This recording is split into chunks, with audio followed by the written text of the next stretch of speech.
I'm very much reminded of the symbolism of the game Kabaddi as we play it in India. The two sides are kind of circling each other, almost like players in a very slow strategic game. So the machinery of U.S. foreign policy is being reestablished under the Trump administration.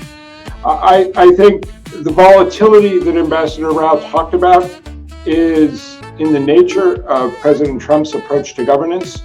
The good news is that means that things can shift very quickly in a positive direction as well. What we're seeing is a kind of cooling off, and domestic politics in Washington has become more inward and transactional, and India is also very confident about asserting its autonomy. All of us in both India and the United States who believe in the logic of this strategic relationship have a responsibility to identify the mechanisms that will help to rebuild some of that trust. Hello and welcome to Tracking Trump. I'm Nidhi Razdan. Well, an India-US trade deal could finally be happening soon. President Donald Trump has said that we are pretty close to what he described as a fair trade deal with India. He said that right now India doesn't love me, but will love us again. We'll have to wait and see whether that actually holds out to be the truth, because it has been a pretty rocky relationship over the last few months, thanks to Trump's tariffs and his diplomatic push between India and Pakistan that hasn't pleased Delhi. And so the question is, even if there is a trade agreement that is signed soon, is it going to be hard to bridge that trust deficit that has come into this relationship, particularly at a time when we're seeing Washington aggressively wooing Islamabad as well? We've seen a major terror attack in Pahalgam this year. There's been a blast in Delhi this week. We don't yet know what the details of that are and where that entirely can be traced to. But all of this is causing a renewed tension in the India-US relationship. And although Trump says the tariffs against India will be brought down eventually, what is an acceptable tariff for Indian goods? Joining us on the program today are two seasoned diplomats who know this relationship better than anyone else. India's former Foreign Secretary and former Ambassador to the United States, Nirupama Menon is joining us from Bangalore today. We also have Ambassador Geoffrey Pyatt joining us from Washington, D.C. He's a former U.S. diplomat who has served in various roles, but importantly, spent 7 years as a diplomat here in India during crucial periods of the India-US relationship, first in the 90s and then in the mid-2000s when things really took off, when the India-US nuclear agreement went through. Thank you very much to both of you for being with us. Ambassador Rao, to begin with you, how do you look at Donald Trump's latest comments on, a fair trade deal being around the corner? India isn't really saying anything on the record at the moment, but do you think that we are close to a trade agreement? Well, I would certainly hope so. I think we've been waiting for this trade deal to be finalized and to be agreed upon between the two sides for some time now. But I'd like to, in the context of your question, I'd like to talk a little about where the relationship is today, because there has been so much upheaval as far as the dialogue and communication between our two democracies in the last few months are concerned. So today I'm glad, with all that, these very sobering comments now being made, including from President Trump, that the relationship is steadying, but it's certainly not soaring, the way it used to at one time. And I'm very much reminded of, the symbolism of the game Kabaddi as we play it here today, play it in India. The two sides are kind of circling each other, almost like players in a very slow strategic game. They're testing proximity and distance without full contact. So this is the art of, I think, negotiating hair bends, if I may say. I think both countries know that the stakes are high, even when it comes to the trade deal. But each side is hesitating really to overcommit, I would say. But what is to be noted is that there is a dip in confidence and an erosion of trust. And in many ways, this period is instructive. It's not been life-affirming. It has been clarifying. And we're learning about endurance. We're learning about self-possession, what they mean in diplomacy. And the momentum that seemed so automatic in the last few years has slowed. So whether or not we have a trade deal is not the main issue. What we're seeing is a kind of cooling off, and domestic politics in Washington has become more inward and transactional. And India is also very confident about asserting its autonomy. But I would hope, as somebody who has been a practitioner in the field for so many years, I would hope that the foundation remains solid as far as our security cooperation is concerned, as far as technology partnerships are concerned, and of course, our shared interests in the Indo-Pacific. It's a very business-like tone today, but I would hope that the maturity remains. I think you've summed it up pretty well. And as you said, the difficulties, the upheaval in this relationship, perhaps Ambassador Pyatt also reflected in the fact that India seems so wary of Donald Trump and what he might wake up and say the next day. I mean, he's repeated the sort of assertions on an India-Pakistan ceasefire that he mediated. I think I've lost count, maybe 50 plus times. And the fact that Prime Minister Modi, avoided 2 multilateral summits so that he couldn't run into Mr. Trump also speaks for itself, doesn't it? So I think, first of all, Ambassador Rao really hit the nail on the head in terms of characterizing the abiding strategic interest that both countries have in this bilateral relationship. And importantly, the 3 decades of investment through multiple governments of all political colorations that we have made into building the strategic relationship. I think the past few months have been a reminder that we shouldn't take that relationship for granted, and that those who believe in the value of the US-India partnership need to continue to look for ways to build the foundation underneath that relationship, to reinforce the fundamental alignments. And Ambassador Rao mentioned our defense and security ties. I would also highlight the people-to-people relationship that is so important over the long term.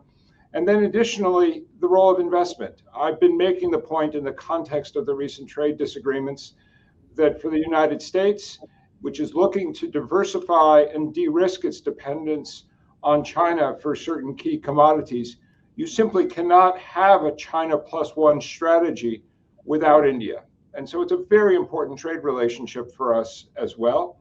I will also say, and I know this doesn't make people feel any better in Delhi, but India is not alone. I was in Brussels last week where there is tremendous frustration about some aspects of the bilateral dialogue, even after President von der Leyen reached a successful trade agreement with the Trump administration. The same in Tokyo with our Japanese allies, in Seoul. So this is a characteristic of the Trump administration. It's not going to change, so we're going to have to deal with this for the next 3 years. But it also is something that we can navigate through. And I think we should all take encouragement from the president's positive signaling in the swearing-in ceremony for Ambassador Gore. He's got his work cut out for him, but he also has a job which is tremendously important in terms of America's strategic interests in the Indo-Pacific region and beyond. Right. Ambassador Rao, coming to an important point that Ambassador Pyatt made about the defense relationship, keeping that robust, as you also said, the people-to-people relationship. I mean, let's talk about, for instance, an alliance like the Quad, which seems to be now totally undermined today under President Trump. And we also now sort of seem to be in this new world order where threatening the use of tariffs or actually carrying out those threats is now the new normal. And that we're constantly living under this sort of cloud of blackmail from Washington. How do you diplomatically, politically navigate this new normal? Well, I certainly think there is a trust deficit that has arisen as a result of what you've seen. And in terms of, the world around us and the kind of geopolitics unfolding before our eyes, certainly there are many fractures, many fissures, and it resembles, to my mind, as I was saying the other day, more of a turn of the century world rather than, us being in the 3rd decade of the 21st century. So even if you don't see a rupture in our relationship with the United States, as I said earlier, confidence has dipped and we're both very wary of each other's instincts today. I have been a votary of the fundamental logic of this partnership. And there is talk of President Trump visiting India perhaps next year, perhaps later this year. And the value of that meeting, I think, will lie in the tone, in the substance. Let's not look at theatrics. And we have to rebuild predictability in the relationship and the assurance that, disagreements don't turn into public spectacle. India certainly doesn't want that. India would like steadiness in the relationship. And we're not looking at headline deals, I would assume. I mean, I'm not, party to what Delhi's thinking is on this, but I would assume, given by our own, approach to all these foreign policy matters concerning the United States, we're not looking at headline deals, but we want more steadiness in this very, very important, indispensable partnership. Ambassador Pyatt, what is going to, if you know at all, but what would be going through the minds of the State Department officials who are trying to, I think, push that predictability that we had in the relationship today? Is anyone actually listening to them in the White House? So I think the volatility that we have seen in U.S. foreign policy around the world over the past half year has been significantly a result of the fact that there haven't been the key interlocutors in position. Secretary of State Rubio has been doing 5 jobs with very few people confirmed underneath him. That's now starting to change. So the machinery of U.S. foreign policy is being reestablished under the Trump administration. I think the volatility that Ambassador Rao talked about is in the nature of President Trump's approach to governance. The good news is that means that things can shift very quickly in a positive direction as well. And so I think the strong positive signaling that you heard from the president this week is a good augury for the future. I think we have to, those of us who are practitioners, and if I was in the State Department still, I would be looking for what are the areas that resonate with this administration that can provide a foundation for reestablishing that positive trajectory. One obvious example is the issue of energy that I worked on in government and am working on now. I had a fantastic partnership with Minister Puri and his team in the Indian ministry. There is tremendous potential for further growth of our India energy trade relationship, but also for investment. So I've heard from big American companies like ExxonMobil that's looking at how to grow their use of India as both a back office, but also a manufacturing location for the drilling rigs and major equipment that they've historically been procuring from China, which they need to grow their industry. Not to mention the prospect for greater Indian investment here in the United States, whether it's examples like what Mahindra has been doing with its tractor manufacturing here in the US, or the investments that Indian firms are poised to make into the upstream energy sector. So I think we, as I said at the beginning, we need to take a lesson from this period. I agree with Ambassador Rao. Trust has been damaged. One of my former bosses, Secretary of State Colin Powell, used to make the point that you can't surge trust. It has to be accumulated. Another secretary I worked for, George Shultz, talked about diplomacy as gardening. You have to cultivate the garden. And we've been very bad gardeners in recent months. And we're going to have to focus on that. And all of us in both India and the United States who believe in the logic of this strategic relationship have a responsibility to identify the mechanisms that will help to rebuild some of that trust and set the stage for the future. Because for both countries, the relationship's of fundamental importance. It is, but can I ask you a follow-up to that, which is that one of the things that, and you would know this well, that is, I think, really sort of upsetting in Delhi right now is Trump's wooing of the Pakistani military establishment in particular. We have seen Field Marshal Asim Munir. Now, I think he's had 2 visits to Washington, including a lunch at the White House. And there is a feeling, particularly after the Pahalgam attack that happened in April, that this is emboldening the military and the ISI in a way that could have very dangerous consequences for India's national security. And therefore, how do you see this playing out? I mean, I think India understands at one level that the US would have a certain relationship with Pakistan for its own interests. But this seems to be like a rewind to the old days when we were hyphenated with them. And it's very different from what it used to be the last few years. I really believe that the US-India relationship today transcends South Asia and transcends the old hyphenated concerns. You mentioned Nidhi, the Quad. The Quad mechanism is still there. We had a very interesting visit 3 weeks ago from Prime Minister Albanese of Australia.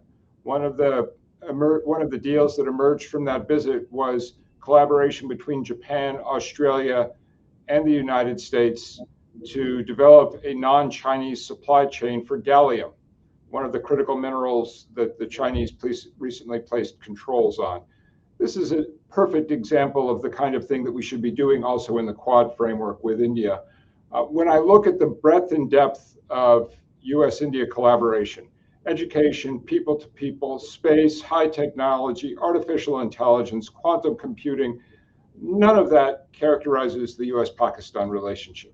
As you alluded to, the Pakistan relationship is one that has to be managed. It's important to American interests in the Muslim world, but it operates at a completely different level from the broad global strategic relationship between India and the United States. I understand what you're saying, but Ambassador Rao, I think the issue is that in the backdrop of the Pahalgam attack and the particularly gruesome nature of it, the fact that President Trump keeps talking about mediating and ending this war between India and Pakistan repeatedly, does it feel like a rehyphenation to you? I don't believe it's a rehyphenation, and I've commented on this. I don't think we should fret too much over what I would say is some kind of a puppet show, because Pakistan cannot replace India in the American imagination or in the American strategic calculation and calibration. That is very, very clear. So, one should not draw hasty conclusions from what the Americans and the Pakistanis have been doing together in the last few months. There is still the logic and the validity of the Indo-US partnership that continues to dominate our region, and especially when it comes to the Indian Ocean and the Indo-Pacific situation. So I think what we need to do is to focus on the importance of our relationship with the United States and make it clear to our American interlocutors where we stand on this whole issue of so-called mediation on the Indo-Pakistan conflict by the United States, as President Trump has been claiming. Because given the nature of the conflict, anybody who has studied the complex nature of the differences between India and Pakistan would realize, and our American friends know that very well, particularly in the last 2.5 decades, America has come to realize that this cannot be a hyphenated outlook when it comes to India and Pakistan. So I think the challenge before India and also for the United States is to understand, especially by the Trump administration, what the nature of this dispute is like, and the fact that mediation is not going to work. It is only through direct communication and negotiation between India and Pakistan that we are going to be able to solve these problems. But in the meantime, the whole issue of terrorism and all that we do, India and the United States, on counter-terrorism underscores the validity of what I'm saying on this issue. And I think that the United States, I'm sure deep down in the establishment, they fully understand the importance of what India is saying. Ambassador, I also wanted to ask you about the fact, as I was mentioning to Ambassador Pyatt earlier, was that the Prime Minister actually skipped 2 big multilateral summits, ostensibly to avoid being in the same room as Mr. Trump. One was the Gaza Peace Summit in Egypt, and the other was the ASEAN Summit. Was that, in your view, the right approach, given the unpredictability of what Donald Trump might have done or said in the room? Or, as some analysts felt, it was perhaps a strategic error to have stayed away? Well, I've thought long and hard about this, and I've come to the conclusion, Nidhi, that it was more a pragmatic choice that the Prime Minister made and his advisors obviously recommended that he should do, it was a very calculated act of restraint, if I may say so, because sometimes not meeting is also conveying a message, because it signals our discomfort without any act of confrontation. And for a leader like President Trump, who thrives on optics, I think our adopting an attitude of discretion can serve better than just performance. And that, I believe, is good statecraft. It's wise statecraft. But I would add that such distancing, to answer your question further, cannot be permanent, because at some stage, India will have to re-engage directly, face to face, at the level of our leaders, because if that's how effective diplomacy moves forward. But it's the question of when we do this, not just how we do it, not the question of how the two leaders meet. It's when we do this. But at the moment, I think the challenge is to keep the rhythm, even though the tune has changed. And I think at the moment, both sides are improvising. I always say India-US relations today is not a waltz. It's more like jazz. We're still in time, still together. We're improvising around the dissonance. And that is also quite compelling, as you know, for all those who listen to such, I love your music analogies. It's very you, given your passion for music. But Ambassador Pyatt, last question to you. I know that Ambassador Rao was talking about, the sort of very different approach of restraint, etc. But Trump seems to love to be flattered, and everyone's sort of bending over backwards to nominate him for a Nobel Peace Prize or say that he's, the greatest thing since sliced bread. You think that would help if India did the same? I think the India relationship is more serious than that. And, let me mention one other area that I think merits further attention. Compared to the days when Ambassador Rao was here in Washington, one of the issues that's become an obsession in our national security community is artificial intelligence, because it's going to be so important to setting the shape of the global economy in the 21st century. And it's an area where our greatest adversary, China, is racing to beat the United States. It's important that India is hosting a global AI summit in the months ahead. India and Indian companies in the IT and technology sector, whether in Bangalore or Hyderabad or Noida, are all positioned to play a leading role working with American companies to ensure that our collective West comes out on top in this contest. I was with Secretary Condoleezza Rice last week in Texas for a Chatham House discussion, but I don't think she would mind me quoting her when she noted that as the world moves towards some kind of artificial general intelligence, as the Secretary put it, we have a compelling interest to make sure that that general intelligence robot speaks English and not Putonghua. And I think that's something that India and the United States can emphatically agree on. And it's an illustration of the abiding strategic interest that we have across so many, and the convergence of interest that we have across so many issues. And now we just need to get on with it in terms of undoing the damage of the past months, identifying the substantive areas where we can demonstrate progress.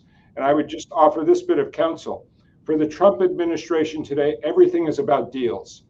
So if I were sitting in South Block and I were thinking about the next encounter between Prime Minister Modi and President Trump, I would just have a long sheet of paper with all the deals that can be rolled out, many of which will be applauded by Indian industry and by American industry. And there's a strong constituency still for the US-India relationship, which is just as troubled as the two of us are by the downturn that's characterized the past few months. And we have to get back to that as quick as we can, because there's a lot of work we need to do together. Well, let's hope that that trade deal, which is one step in trying to repair the damage of the last 2 months, does actually happen sooner rather than later. There are so many bigger issues at hand. I just tell you that today I was listening to two parents who have their kids studying in America, who one of them has asked her child to return home because they're so worried about the visas and the confusion over international students. Another hasn't been able to secure a job after having studied and graduated there.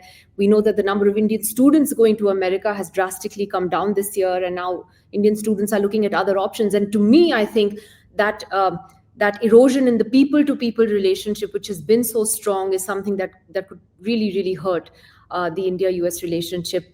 But thank you very much, Ambassador Rao and Ambassador Pyatt, for your perspective on that big story. Hope to talk to you again if and when that trade deal does eventually happen. Thank you. Thank you so much. Thank you. And that's it on the show this week. We'll be back with much more on Tracking Trump next week. Never a dull moment, as I always say, in the Trump's universe. See you then.